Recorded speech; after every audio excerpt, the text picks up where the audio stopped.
Hello students, welcome back to Sociology classes BA Part 1. Today our topic is marriage among Christians. Okay, ईसाइयों में विवाह.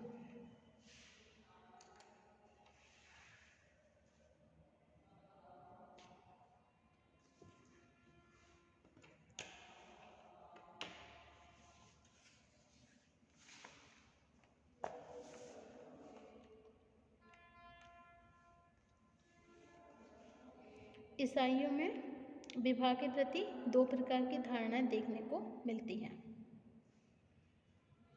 मूल रूप से ईसाई धर्म के अंतर्गत किसी भी रूप में संबंधों की स्थापना को ईश्वरीय इच्छा और उत्तम जीवन के विरुद्ध समझा जाता था.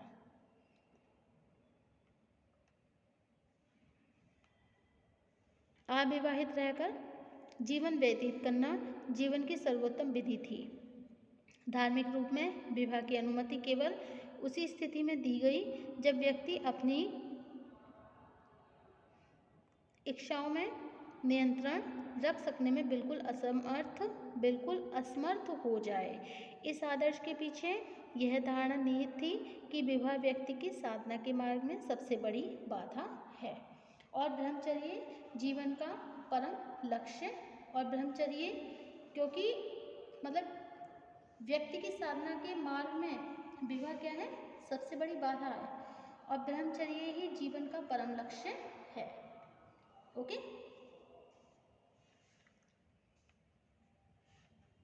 कैथोलिक धर्म के चरमोत्कर्ष के समय डॉक्टर शर्मा के अनुसार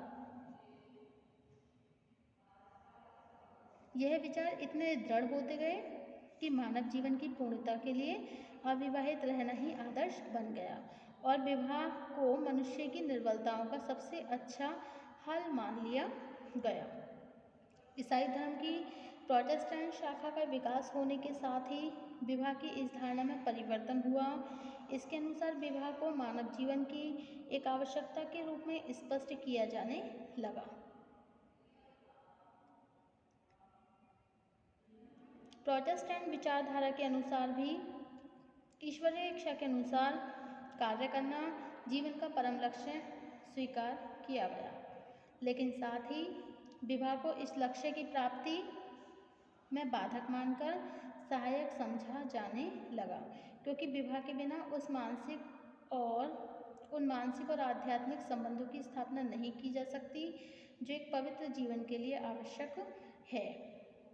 यही कारण है कि आरंभ में ईसाई धर्म के ईसाई चर्च के सभी पादरियों के लिए अविवाहित रहकर पवित्र जीवन व्यतीत करना आवश्यक समझा जाता था, लेकिन आज बहुत से पादरी विवाह करके भी अपने दायित्वों का सफलतापूर्वक निर्वाह करते हैं.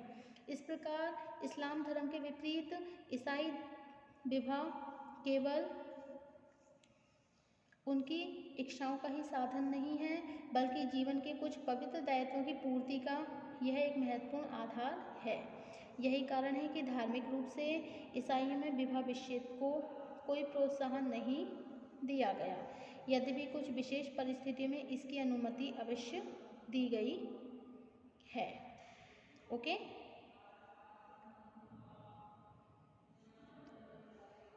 ईसाई विवाह के उद्देश्य. Objectives of marriage among Christian.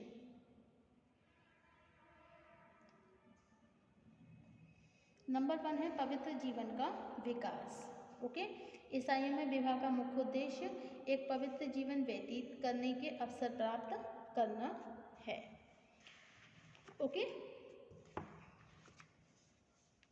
उत्तर भारत संयुक्त चर्च के संविधान में कहा गया है कि विवाह एक पवित्र व्यवस्था है जो ईश्वर द्वारा स्थापित है और इसलिए यह अपने प्राकृतिक क्रम में विद्यमान है.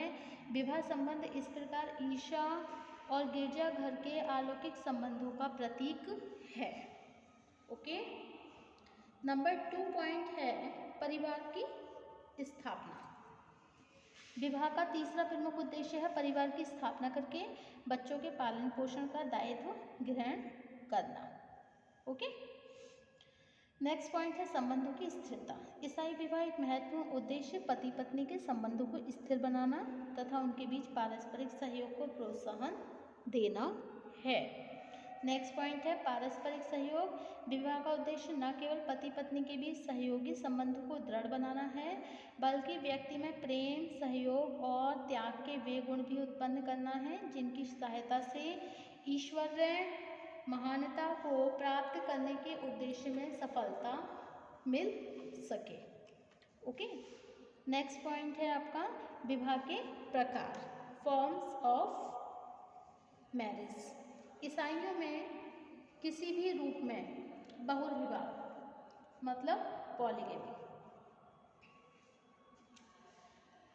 का प्रचलन नहीं है और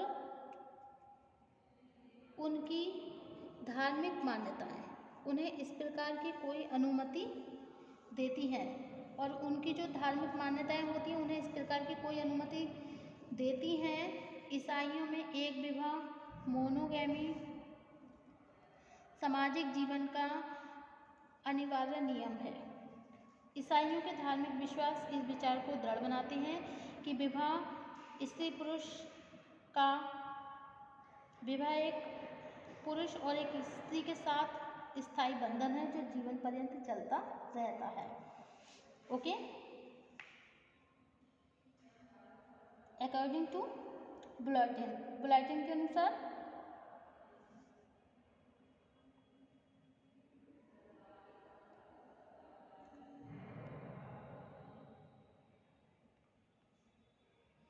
through procreations they share in the creative activity of God, while in the nature of children they reflect his sustaining power. Okay,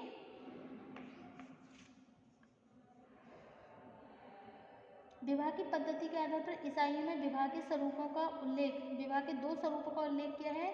number 1 है धार्मिक विवाह, प्रथम स्वरूप है धार्मिक विवाह और दूसरा स्वरूप है सिविल मैरिज। ओके, विवाह की आयु अथवा वैवाहिक निषेध, विवाह की आयु तथा वैवाहिक निषेध, as and prohibitions.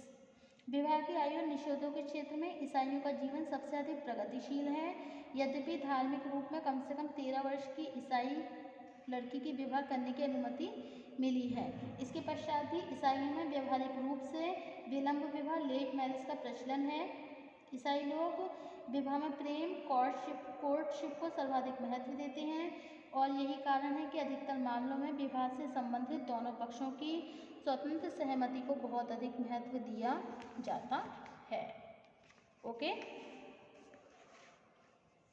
Next point है आपका विवाह की प्रक्रिया, प्रोसेस ऑफ मैरिज। सभी समाजों में विवाह से संबंधित कुछ संस्कार अवश्य पाए जाते हैं। इस संबंध में उल्लेखनीय है कि ईसाइयों में विवाह पर आज भी चर्च का प्रभाव बहुत अधिक है।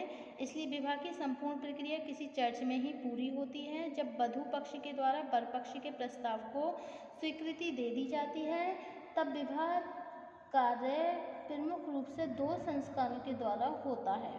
नंबर 1 है मंगनी संस्कार, एंगेजमेंट सेरेमनी, और सेकंड है विवाह संस्कार, मैरिज सेरेमनी। ओके, मंगनी संस्कार वो होता है जिसमें वर और वधू पक्ष के व्यक्ति एक निश्चित तिथि पर गिरजाघर में एकत्रित होते हैं और वर पक्ष और वधू के लिए अपने साथ कपड़े, अंगूठी, मिठाई आदि लाते हैं और बाइबल का पाठ पढ़कर वैवाहिक संबंधों की स्वीकृति की घोषणा करते हैं। ओके, तथा औपचारिक रूप से वर वधू में इस विवाह की स्वीकृति प्राप्त हो जाती है। इस अवसर पर सर्वप्रथम वर और वधू एक दूसरे को अंगूठी पहनाते हैं।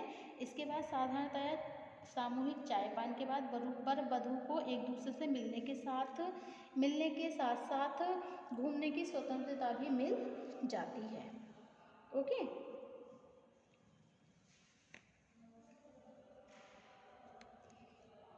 नेक्स्ट पॉइंट है आपका विवाह संस्कार।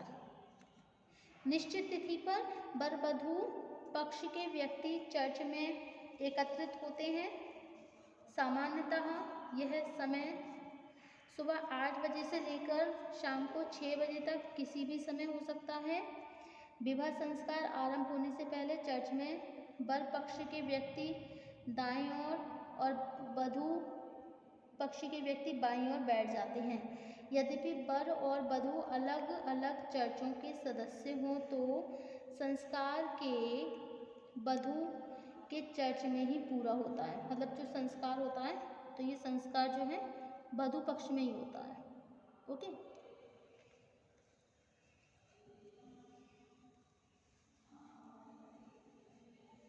यदि दोनों में से एक पक्ष प्रोटेस्टेंट चर्च का सदस्य हो और दूसरा कैथोलिक चर्च का हो तो प्रत्येक स्थिति में विवाह कैथोलिक चर्च में ही होना आवश्यक है। और फिर गिरजाघर का मुख्य पादरी उपस्थित लोगों तथा वर वधू को संबोधित करके निम्नांकित आशय की घोषणा करता है। ओके। कि प्रिय साथियों, आज हम स्त्री और पुरुष का विवाह करने के लिए यहाँ पर एकत्रित हुए हैं।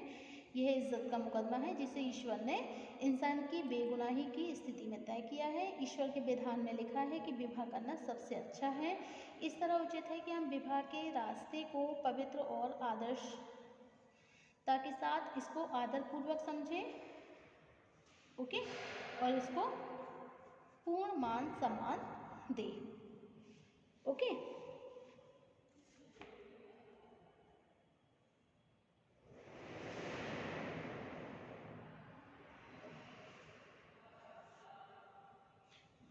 सो नेक्स्ट पॉइंट होगा हमारा, जो नेक्स्ट टॉपिक होगा वो होगा जनजातियों में जीवन साथी के चुनाव की पद्धतियाँ, methods of acquiring mates in tribal society. Okay. So thank you for watching my YouTube channel. Thank you so much.